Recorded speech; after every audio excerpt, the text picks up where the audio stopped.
Shalom, selamat pagi Bapak Ibu Saudara yang terkasih. Puji Tuhan, pagi hari ini kembali lagi kita merenungkan firman Tuhan. Dan sebelumnya mari kita berdoa. Terima kasih atas anugerah-Mu bagi kami semua ya Tuhan. Sampai detik ini kami sungguh merasakan pemeliharaan-Mu. Salah satu buktinya kami bisa bangun dari tidur kami masih bisa bernafas. Itu adalah kasih dan anugerah-Mu dalam hidup kami. Mengawali hari ini Tuhan, kami mau bersama-sama merenungkan firman Tuhan, karena firman-Mu adalah makanan rohani kami, dan kami percaya firman-Mu dapat menguatkan kami, bahkan menuntun jalan kami sehingga kami tidak salah melangkah. Berkati kami semua Tuhan, berikan hikmat bagi kami, dan mampukan kami untuk melakukan firman-Mu dalam kehidupan kami sehari-hari.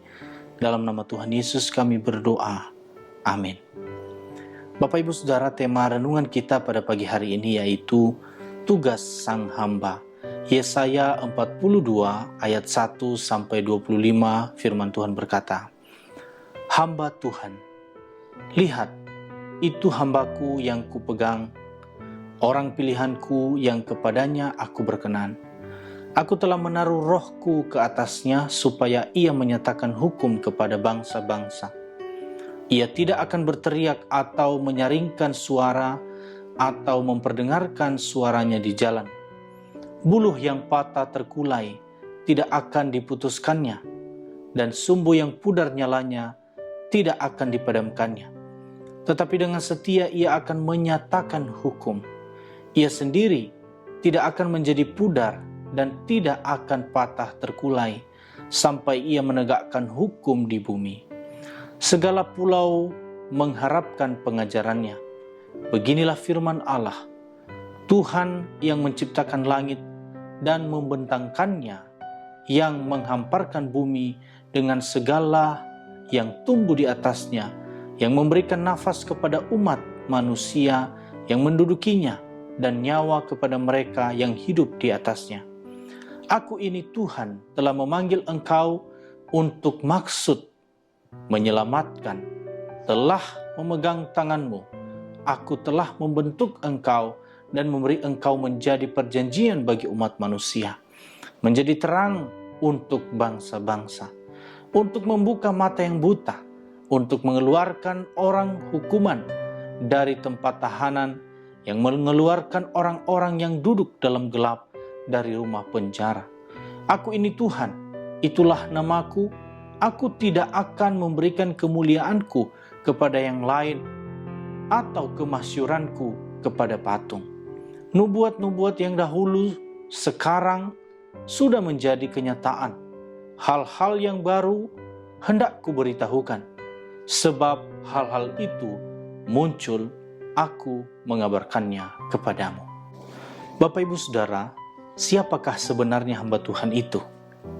Setiap orang percaya dipanggil menjadi hamba Tuhan dengan tugas pelayanan yang spesifik.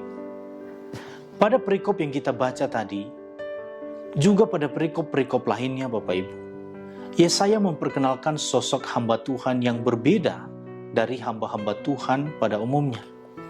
Yesaya mengungkapkan jati diri panggilan dan misi dari sang hamba Tuhan. Tuhan yang memilih, Tuhan pula yang menyatakan pengurapannya atas hambanya di ayat yang pertama. Juga Tuhan yang mengurapi, Tuhan pula yang membentuk karakter yang harus menjadi ciri khas dari sang hamba itu di ayat 2 dan 4. Hamba Tuhan harus tangguh, walaupun dari luar nampak sederhana. Hamba Tuhan harus setia menegakkan hukum, serta tegar kokoh dalam menopang mereka yang tertindas. Demikian pula panggilan dan misi hamba Tuhan sepenuhnya berasal dari Tuhan. Tugas hamba Tuhan berat, karena Tuhan mempertaruhkan namanya di pundaknya di ayat 8. Hamba Tuhan harus menyatakan perang terhadap ilah-ilah yang memperdaya Israel dan bangsa-bangsa lain. Ia harus memproklamasikan kepada mereka bahwa hanya Tuhan saja Allah sejati. Tugas hamba Tuhan adalah mencelikkan mata rohani yang dibutakan oleh ilah-ilah dunia, memerdekakan jiwa-jiwa yang dibelenggu oleh kekuatan roh-roh dunia.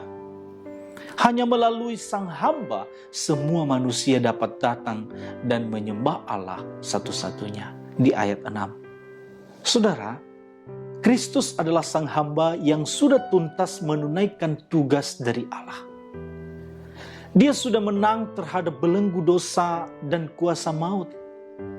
Setiap orang dari segala suku, bangsa, dan bahasa yang mau percaya kepada Dia akan dimerdekakan dari perbudakan dosa untuk dapat menyembah Allah sejati itu.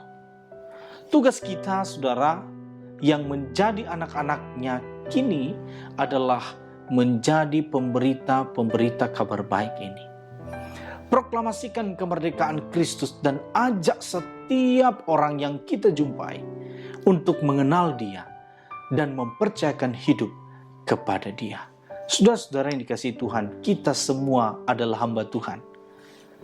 Hamba Tuhan bukan hanya pendeta, tetapi kita semua orang-orang Kristen adalah hamba-hamba Tuhan. Oleh sebab itu, biarlah hati kita memiliki hati sebagai hamba. Biarlah kita menjadi orang-orang Kristen yang peduli terhadap orang lain, peduli terhadap keselamatan orang lain. Mari kita beritakan siapa Yesus itu, sehingga orang lain beroleh keselamatan. Tuhan Yesus memberkati. Mari kita berdoa.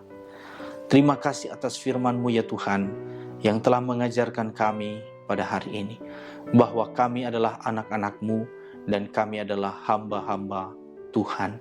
Oleh sebab itu, biarlah kami dapat menjalankan peran kami sebagai hamba-hamba Tuhan, sehingga Tuhan, hidup kami dapat menjadi berkat bagi orang-orang di sekitar kami.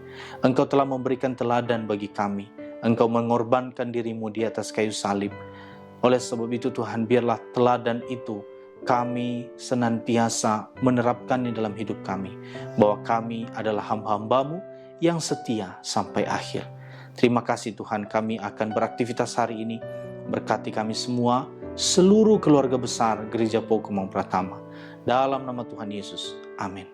Selamat beraktivitas Bapak Ibu Saudara, Tuhan Yesus memberkati.